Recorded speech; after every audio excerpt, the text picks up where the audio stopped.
रोते बिलखते परिजन। मातम की तस्वीर यूपी के गाजियाबाद की है, जो चीख चीख कर गवाही दे रही है कि यूपी में पुलिस प्रशासन के वो दावे खोखले हैं, जिसमें पुलिस अधिकारी या सत्ता में बैठे लोग अपराध खत्म होने का ढिंडोरा पीटते हैं। मातम की तस्वीर गवाही दे रही है कि यूपी में अभी भी अपराधी बेखौफ हैं। बदमाशों के हौसले इस कदर बुलंद हैं कि अब वो पुलिस थाने के बाहर भी हत्या करने से नहीं डर रहे। मामला गाजियाबाद के मुरादनगर थाने का है, जहां थाने के ठीक सामने 32 साल के रवि शर्मा नाम के युवक की सरेआम गोली मारकर हत्या कर दी गई। रवि मूल रूप से रावली गांव का निवासी था और कीटनाशकों का कारोबार करता था, जिसे भाई के सामने हमलावरों ने गोली मारकर हत्या कर दी। इस घटना के बाद मृतक की परिजनों का रो रो कर बुरा हाल है।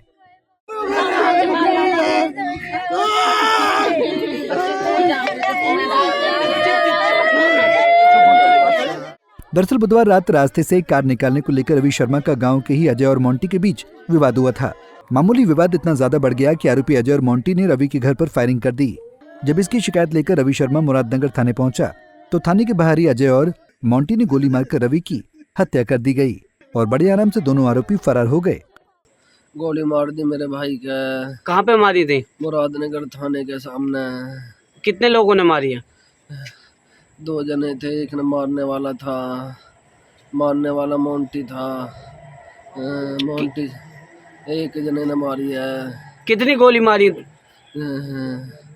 एक लगी है गोली तो कई 3-4 मारी थी, एक लगी ही फायरिंग करी थी। थाने के सामने मार दी? थाने के सामने मारी थी। मृतक के पिता ने पुलिस प्रशासन पर गंभीर आरोप लगाए। मृतक के पिता का आरोप है कि जब हमलावर पर रवि पर फायरिंग कर रहे थे, उस वक्त थाने के बाहर पुलिसकर्मी बचाने के बजाय वीडियो बना रहे थे। हाँ, मैंने 112 पे कॉल करा जी। 112 पे कॉल करने के बाद में पुलिस आई।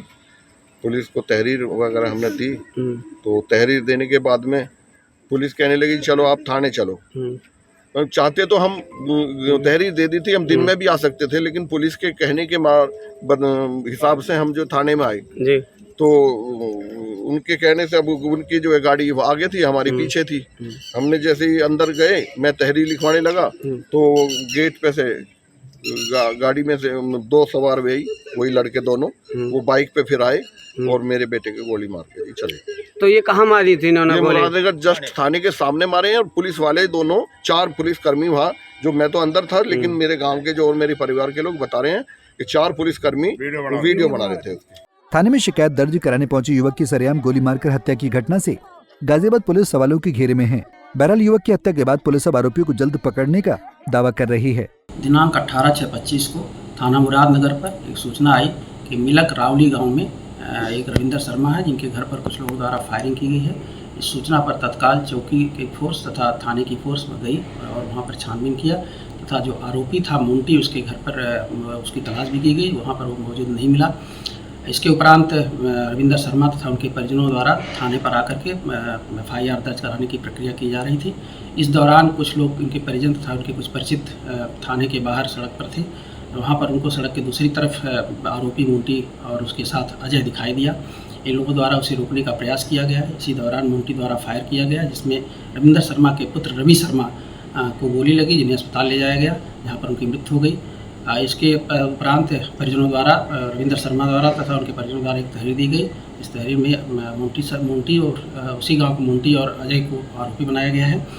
इस पर अभियोग पंजीकृत कर लिया गया है। अन्य वैधानिक कार्रवाई की जा रही है। पंचायतनामा भर करके डेड बॉडी को पोस्टमार्टम के लिए भेजा गया है और टीमें गठित कर दी गई हैं और उसकी गिरफ्तारी का सतत प्रयास किया जा रहा है। जल्दी इसमें गिरफ्तारी कर आवश्यक वैधानिक कार्रवाई कराई जाएगी। थाने के बाहर सरेआम हत्याकांड से पुलिस प्रशासन की कार्यशैली पर अब सवाल उठना लाजमी है, क्योंकि परिजनों का आरोप है कि जब आरोपियों ने घर पर फायरिंग की थी, अगर उसी वक्त पुलिस संज्ञान लेकर आरोपियों को पकड़ लेती तो शायद आज रवि वर्मा की मौत नहीं होती। पंजाब केसरी टीवी के लिए गाजियाबाद से आकाश गर्ग की रिपोर्ट। हमसे जुड़े रहने के लिए हमारे YouTube चैनल को सब्सक्राइब करें और नई वीडियो की नोटिफिकेशन के लिए बेल आइकॉन को दबाएं। अगर आप ये वीडियो Facebook पर देख रहे हैं तो लाइक जरूर करें और ज्यादा से ज्यादा शेयर करें। धन्यवाद।